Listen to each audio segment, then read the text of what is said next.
Sebenarnya ada 2 faktor ya. Pertama memang transaksi harian ini turun terus ya, tertinggi kan memang di Januari 2021 20 triliun rata-rata per hari, kemudian Februari turun lagi, jadi 15 triliun, Maret 12 triliun, April awal tuh masih sekitar 9 hampir 10 triliun ya.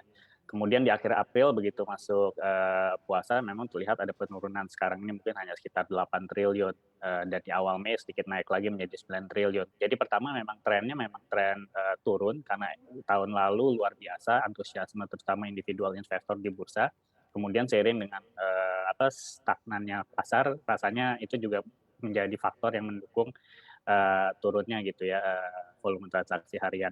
Yang kedua juga memang kalau kita lihat secara historis, puasa ini kadang memang, ada efeknya. Jadi kalau tahun 2020 memang nih ada faktor pandemi juga ya, pada bulan puasa itu turun dari sekitar 8 triliun ke 6 triliun pada puasanya. Kemudian tapi 2019 karena hal lain, sebaliknya malah naik sebenarnya dari 9 sampai 12 triliun per hari. Tapi kalau saya lihat, secara umum, 2 faktor tadi yang berkontribusi ke turunnya, transaksi harian di bursa.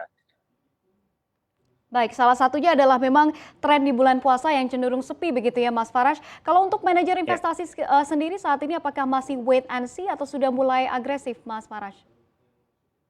Iya, sebenarnya kalau di bulan April yang fund manager ini sangat, senang gitu ya karena rebound sangat kuat di pasar obligasi. Sementara sebaliknya di pasar saham itu sebenarnya sideways, masih stagnan gitu ya, terus kemudian terjadi asimetri. Misalnya saham-saham di sektor teknologi dan mungkin transportasi kenaikannya, masih luar biasa ya tuh dia, sementara di sektor consumers, banks masih, mengalami koreksi. Jadi sebenarnya kalau waktu kita lihat di April ini fund manager lebih fokus untuk agresif mengejar performance di obligasi. Sementara untuk di pasar saham sendiri relatif masih, konservatif ya. Karena dalam jangka pendek view-nya kalau kita lihat di market mereka, masih cenderung sedikit, uncertain gitu ya. Terutama Mhm. tadi mereka mau lihat dari sisi pemulihan ekonomi seperti apa, terus kemudian growth atau results di first quartal itu seperti apa yang di awal Mei ini baru mulai kelihatan nih results-nya.